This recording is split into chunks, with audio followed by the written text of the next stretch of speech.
में जो बीमारियां हैं उसके होने का मुख्य कारण है कि आपके शरीर में जो दोष है ना, वात पित्त और कफ, समझना मेरी बात जो मैं समझाना चाह रहा हूं। आपके शरीर में 3 तरह के दोष है। दोष मतलब ये नहीं कि बीमारी, दोष मतलब वो है, सब में ही है, वात पित्त और कफ। अगर वो सम भाग में या प्रॉपर तरीके से रहे तो आप स्वस्थ हैं। सम दोष है, समाग्निश्चय, सम धातु मलय क्रिया, पर्सनात्म इंद्रिय मन स्वस्थ इत्यादि दिए थे।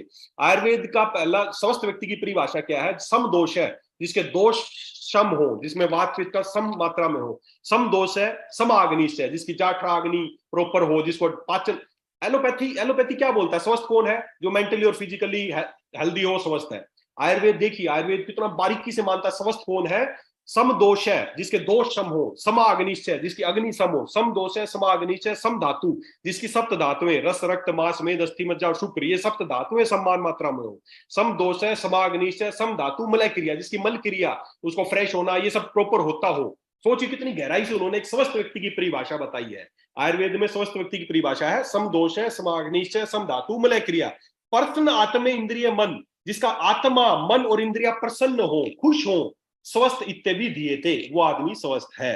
खाली ऐसा नहीं मेंटली फिजिकली ठीक है वो ठीक, कितनी ये सारी प्रोसेस जिसमें हो वो आदमी स्वस्थ है। सम दोष है, समाग्निश्चय, सम धातु मलय क्रिया, प्रसन्नात्म इंद्रिय मन स्वस्थ इत्यादि दिए थे। ये स्वस्थ व्यक्ति की परिभाषा है। तो स्वस्थ व्यक्ति कौन है? जिसके दोष सम हो। और दोष, अब बीमारी क्या होगी कि दोष असम हो, वात बढ़ गया, पित्त बढ़ गया, कफ बढ़ गया। तो आयुर्वेद में बीमारी का तरीका एक ही कि आपके दोष हैं वो बिगड़ गए हैं। वात बढ़ गई तो वात की बीमारियां, कफ बढ़ गई तो कफ की बीमारियां, पित्त बढ़ गया तो पित्त की बीमारियां। अब उनको ठीक करने के 2 तरीके आयुर्वेद में बताया है। पहला तरीका है शोधन, दूसरा है शमन। शोधन क्या है कि आपके शरीर में जो दोष बढ़ गए हैं ना, उनको बाहर निकाल दो। जो फालतू चीज है जो बढ़ गई है उनको बाहर निकाल दो। उसके बाद अगर थोड़ा देखो, अगर जो फालतू है, पित्त बढ़ गया, कफ बढ़ गया, वात, उनको बाहर निकाल दो। बाहर निकालने से आप ठीक हो जाओगे। अगर उसके बाद भी थोड़े बहुत रह गए तो उनको फिर दवाइयां देके उनका शमन कर दो, वो आपकी बीमारी ठीक हो जाएगी। ये तरीका आयुर्वेद का, शोधन और शमन। तो आयुर्वेद एक ही चीज मानता है, शरीर दवा से पहले शुद्धि चाहता है। आज क्या हो रहा है, हम सब बीमार पड़ रहे हैं। किसी को डायबिटीज है, किसी को बीपी है, किसी को शुगर है, किसी को थायराइड। आज भारत में करोड़ों लोग ऐसे हैं जो इन लाइफस्टाइल डिजीज से गुजर रहे हैं। और ये लाइफस्टाइल डिजीज के साथ जब किसी भी डॉक्टर के पास जाते हैं, किसी भी एलोपैथिक डॉक्टर के पास जाते हैं ना, तो एक ही जवाब मिलता है कि ये बीमारियां कभी ठीक नहीं होंगी, जिंदगी भर आपको दवाई खानी पड़ेगी। क्यों हो रहा है पता है ऐसा? क्योंकि ये सब बिजनेस बन चुकी हैं दोस्तों। ये बीमारियां एक बहुत बड़ा बिजनेस बन चुके हैं। लोग रोजाना 40 से 50 करोड़ लोग जो ऐसे हैं जो रोज बीपी की गोलियां खाते हैं। 40 से 50 करोड़ लोग ऐसे हैं जो शुगर की दवाइयां खाते हैं। 40 से 50 करोड़ लोग ऐसे हैं जो रोजाना अर्थराइटिस की दवाइयां खाते हैं। अगर मैं बीपी और शुगर की बात करूं ना, तो रोजाना 40 से 50 करोड़ लोग बीपी और शुगर की दवाइयां खाते हैं। अगर रोजाना का 10 रुपए का भी एक गोली का खर्चा है तो रोजाना का 500 से 1000 करोड़ का धंधा है वो गोली बनाने वाली कंपनियों का। क्या वो लोग, उस कंपनी से जुड़े लोग या वो कंपनी वाले कभी चाहेंगे कि आपका बीपी और शुगर हमेशा के लिए ठीक हो जाए? कोई नहीं चाहेगा। धंधा दे रहे हो आप, बिजनेस दे रहे हो। क्यों कर रहे हैं? क्यों क्यों बीमारी ठीक नहीं हो रही? बीमारी 100% ठीक हो सकती है दोस्तों, कोई भी बीमारी ठीक हो सकती है। बीपी, शुगर, थायराइड, गठिया, ऐसा ये लाइलाज नहीं है। लाइलाज बना दी गई है, बिजनेस पर्पज के लिए बना दी गई है। क्यों बन गई हैं बीमारियां? क्योंकि बीमारी का इलाज नहीं हो रहा, बीमारी के लक्षणों का इलाज हो रहा है। कभी जब पूरे इसका डिटॉक्स का पूरे दिन का ट्रेनिंग सेशन होगा, आपको समझाऊंगा और बारीकी से। तो आज हो क्या रहा है, बीमारी के कारण का इलाज नहीं हो रहा, बीमारी के लक्षणों का इलाज हो रहा है। शुगर में शुगर बढ़ गई, ये उसका एक लक्षण है, बीमारी नहीं है। बीमारी तो है कि पेनक्रियास काम नहीं कर रहा, और वो काम किससे कर रहे हैं? शुगर को कम कर रहे हैं। थायराइड में क्या हो गया? थायराइड की सिक्रेशन कम हो गए तो बाहर से थायरोक्सिन दे दिया, थायराइड पे कोई काम। बीमारी ठीक हो सकती है दोस्तों, बस एक ही काम है कि बीमारी के कारण पे काम करो, ना कि लक्षणों का। और ये एलोपैथी की गलती नहीं है, गलती हमारी है। हम जाते हैं उनके पास। एलोपैथी गूगल पे सर्च करना कि एलोपैथी का सिद्धांत क्या है, किस सिद्धांत पे वो काम करती है, तो साफ लिखा है सिम्टोमेटिक ट्रीटमेंट करती है, लक्षणों का इलाज करती है, बीमारी का इलाज नहीं करती है वो लोग। और फिर भी आप उन्हीं के पास जा रहे हो, लक्षणों का इलाज कर रहे हैं। जब तक लक्षणों का इलाज करते रहोगे, बीमारी कभी ठीक ही नहीं हो सकती। क्योंकि बीमारी वो नहीं है, शुगर बढ़ गई है उसका एक लक्षण है।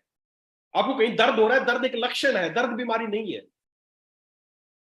कैंसर में बहुत सारी सेल बढ़ गई कहीं पे, वो बीमारी नहीं है। असली क्या उसकी जड़ है, उस पर काम नहीं कर रहे। तो दोस्तों, ज्यादातर बीमारियां जो जिनको लाइलाज बना दिया गया है, ये 100% ठीक हो सकती है। और मेरा तो मानना ये है, देखो मेरी विचार ये है, कोई भी व्यक्ति दोस्तों जब तक जीवित है ना, वो इसीलिए जीवित है कि अभी उसमें ठीक होने की क्षमता है, उसमें ठीक होने की क्षमता है, इसीलिए जिंदा है। जिस दिन नेचर को ये लगेगा ना, प्रकृति को ये लगेगा, भगवान कुछ भी बोल दो, उनको जिस दिन ये लगेगा ना कि अभी ठीक होने लायक नहीं है, उस पल का नाम है डेथ, मौत। अभी वो इसीलिए जिंदा है कि उसमें ठीक होने की क्षमता है। लाइलाज कुछ नहीं है, बना दी गई हैं बीमारियां लाइलाज। अगर आप बीमारियां ठीक करना चाहते हैं तो उसके कारण पे काम करना पड़ेगा, और कारण जो सबसे बड़ा कारण वो एक ही है कि हमारे शरीर में जो दोष है, प्रकोपित दोष, वो बहुत बढ़ गए हैं।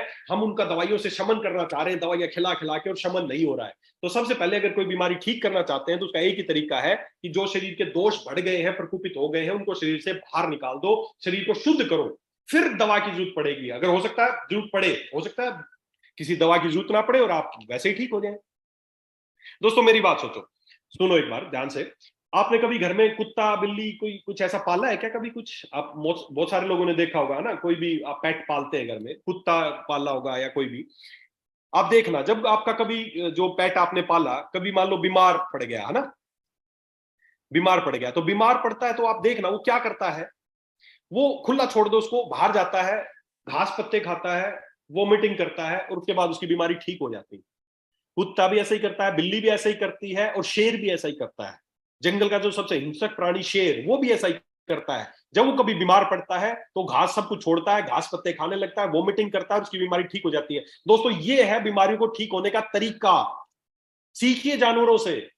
बीमारियां ठीक होने का तरीका एक ही है कि अपने शरीर में जो फालतू चीजें पहले को हम क्या करते हैं, साला बीमार पड़ते हैं और दवाई ठूसने लग जाते हैं, डॉक्टर के पास जाते हैं, इंजेक्शन ठुकवा जाते हैं, गोली खाते हैं। पहले ही शरीर में इतना कचरा भर गया है जो बीमारी का रूप ले रहा है, और ऊपर से जाके और साला दवाइयों के चक्कर में पड़ जाते हो।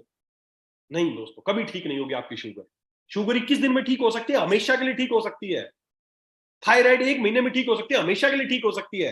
कैंसर ठीक हो सकता है, हमेशा के लिए ठीक हो सकता है। ये सब बीमारियां 100% ठीक हो सकती हैं। तरीका गलत अपना रहे हैं, भरे जा रहे हैं, भरे जा रहे हैं, कचरे की बाल्टी भरे जा रहे हैं, भरे पास जा रहे हैं, उसमें दवाई छिड़के जा रहे हैं। स्मेल नहीं ठीक हो सकती, कचरा की बाल्टी को खाली करोगे तभी वो ठीक हो सकती है। तो इस शरीर को आपके अंदर जो भर गया है ना, सबसे पहले जैसे जानवर करते हैं वही तरीका हमें अपनाना है। हमें टुवर्ड्स नेचर, प्राकृतिक चीजों को लेना है और अपने शरीर को डिटॉक्सिफाई करना है। दोस्तों जैसे ही आपका शरीर डिटॉक्सिफाई होगा, 85% बीमारी आपकी वैसे ही ठीक हो जाएंगी। आपको बहुत ज्यादा दवाइयां खाने की जरूरत नहीं पड़ने वाली है। तो डिटॉक्स जूस हमने इसी पर्पज के लिए बनाया है कि जब आप इसको लेना, किसी बीमारी, जब भी आपके पास कोई पुराने से पुराना क्रोनिक डिजीज का पेशेंट आता है, शुगर है, बीपी है, थायराइड, बोलता है जी मैं बहुत दवाइयां खा चुकी, खा चुकी या खा चुका, ठीक नहीं हो रहा, मोटापा है, ठीक नहीं हो रहा, तो सबसे पहले उसको डिटॉक्स दीजिए, उसके बॉडी को डिटॉक्स कीजिए। जो उसके अंदर भर गया है ना पहले, उसको निकालिए। कोई दुबला पतला आदमी आता है, बोलता है जी वजन नहीं बढ़ रहा, आप उसको दे प्रोटीन, दे फलाना, जीवन शक्ति आपका जो आता है, ये वो मोरिंगा, वो भर देते हैं उसको। वो बोलता है जी बहुत खा लिया, वजन ही नहीं बढ़ रहा। क्यों नहीं? क्योंकि आप जो दे रहे हो ना, उनका शरीर को एब्जॉर्ब ही नहीं कर पा रहा। क्यों नहीं? क्योंकि अंदर तो गंदगी जमी है सब। मोटा आदमी आ गया, उसको पतला होने की दवाई दे रहा है, कुछ अंदर जा ही नहीं रहा, तो उसको अंदर सबसे पहले डिटॉक्स करो, साफ करो। शरीर दवा से पहले शुद्धि चाहता है। तो हमारा जो डिटॉक्स जूस है वो लेमन ग्रास, हरड़, बहेड़ा, आंवला, सनाए, पुनर्नवा, पुदीना, एलोवेरा, जीरा, लगभग इस तरह की जो जड़ी बूटियां हैं, जो मुख्य जड़ी बूटियां लिखी हैं, इनका काढ़ा तैयार करके हमने डिटॉक्स बनाया है, जो आपकी बॉडी को क्लीन करने का काम करेगा, आपकी बॉडी को डिटॉक्स करेगा।